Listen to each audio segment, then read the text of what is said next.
Hey folks, Alex here, 95 to Freedom. Today's video, I'm going to talk about why I think Ulti is able to move up and sideways in the past few months and pay out a huge dividend. Now, this is just my own analysis. I'm not a professional. I'm not a financial advisor. So take this with a grain of salt. If you enjoy this kind of content, make sure you subscribe so you don't miss any of my videos. Let's get right into it, folks.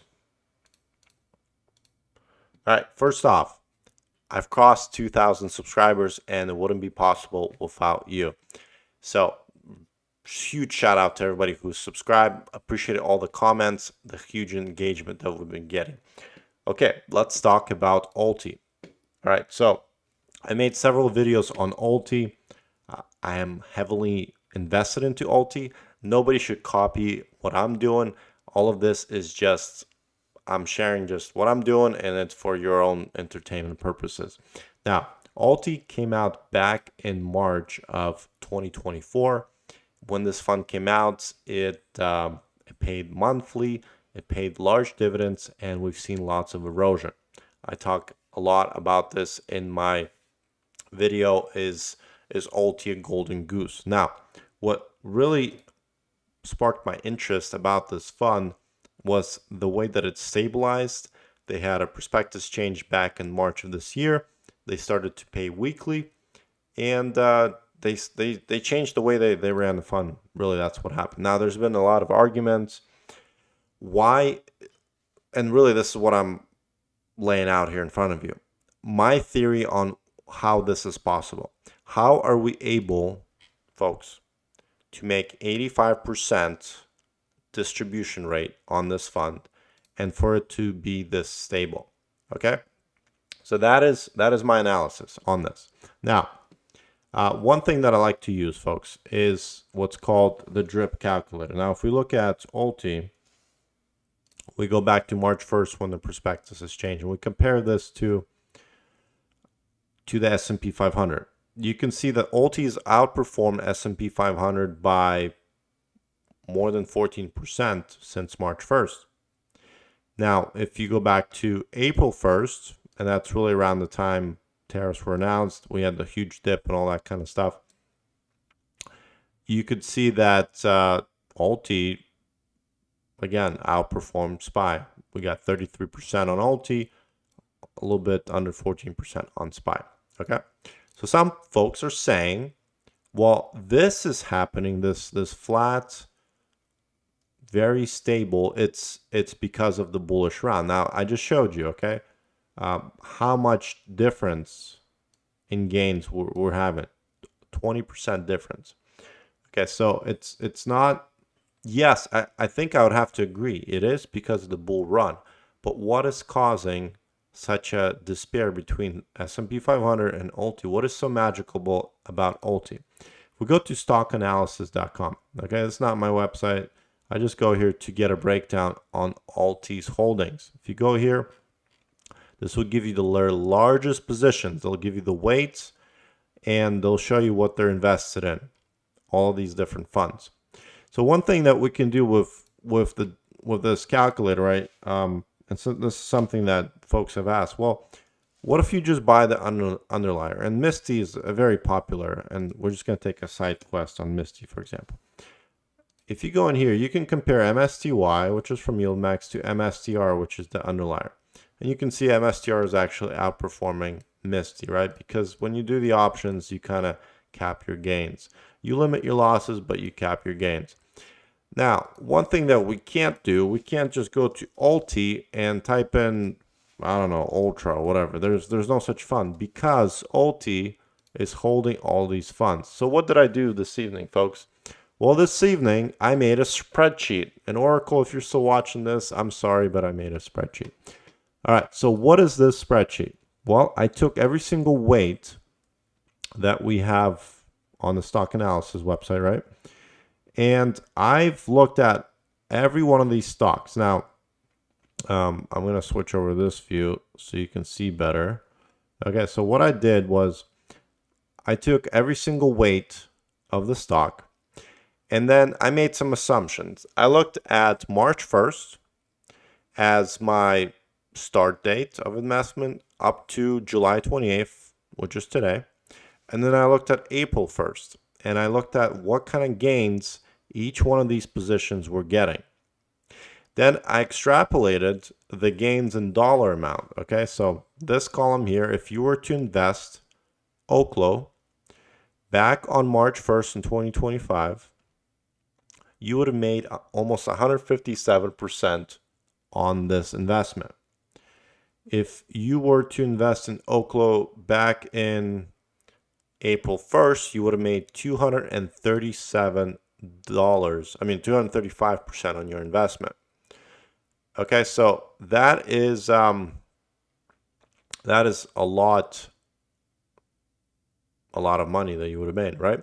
So then I look at the weight. Okay, so each one of these. So Oklo represents 5.67% of Ulti's position. So I did a hypothetical. If we invested $10,000 into Ulti, well, that means that Oklo is holding, it represents $567 would represent Oklo position in this $10,000 Ulti position, right? So then the next thing I did, okay, well, the gains that we got, and I extrapolated those gains. If you would have invested it back on March 1st, well, you would have made $890 on Oklo, which is within Ulti. Now look at some of these percentages, folks. SMR, 234%. MicroStrategy, 61%. Robinhood, 123%. RGTI, 100%. Let's see, VRT, 61%. I'm just naming some of these. And really, if you look at, well, okay, so what's the difference between March and April? And this is where it gets interesting. If I scroll all the way down, our gains, if we would have invested into Ulti back on March 1st, we would have made 69% on all of these investments. And I'm just looking at, sorry, not if you would have invested in Ulti. If you would have built a portfolio of these funds and spread $10,000 with these weights, you would have made 69% since March 1st.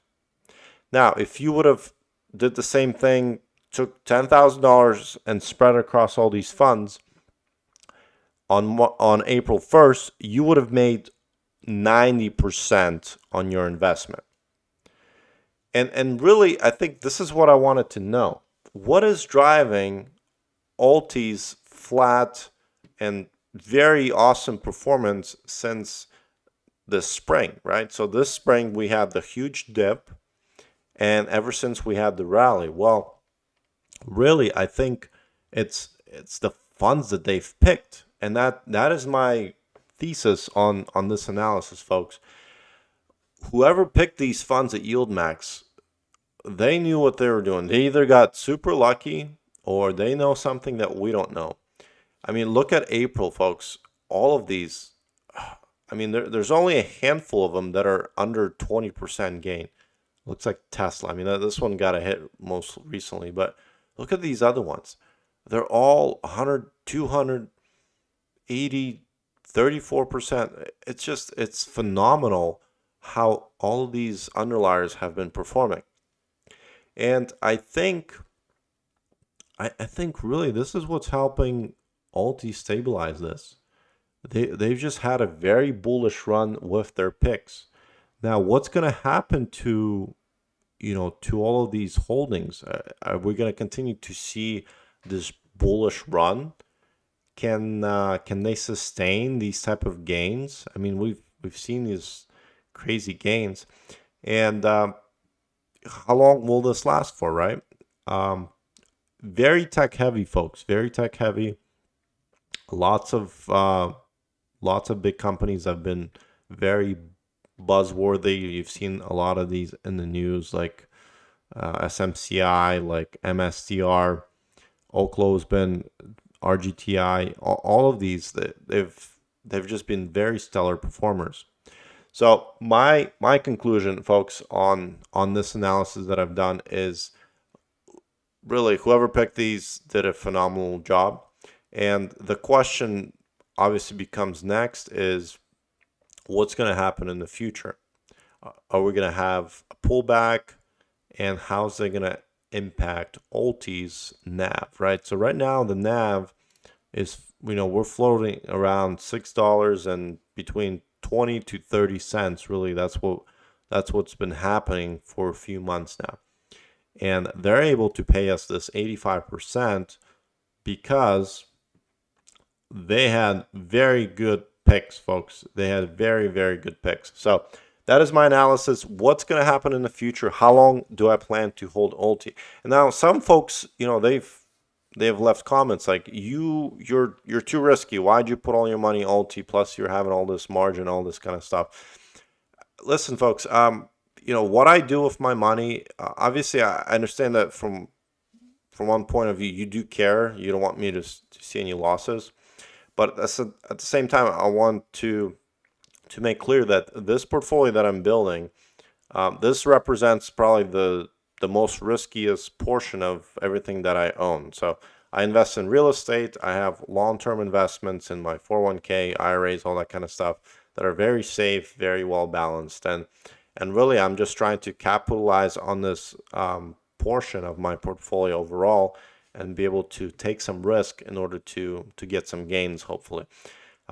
So I think in a way, I don't know how you would say that Ulti is more risky than something like Misty or Coney or whatever.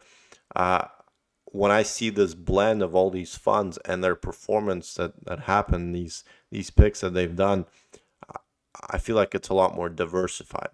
Now, if we start seeing a pullback on a lot of these underliers, then yeah, sure, Ulti might go down to $5, or possibly, God forbid, we might have a reverse split. Anything can happen, and I'm watching this on daily basis. I have alarms set for different price points to make sure that I keep a pulse on what's going on with Ulti. But for now, I'm taking advantage of it. Just like all of you folks who took advantage of Hui, who took advantage of Palantir when we had those huge runs. I'm trying to do the same. And I'm seeing this trend right now. It's flat, it's stable. And my thesis, it's stable because they just have very, very bullish underliers. So let me know what you think in the comments. Do you agree with this analysis? Yes or no? I take all of your comments. I take all your criticisms. I try to be fair. So I'd like to see that. And yeah, we'll wrap it up with that. So have a good evening, folks.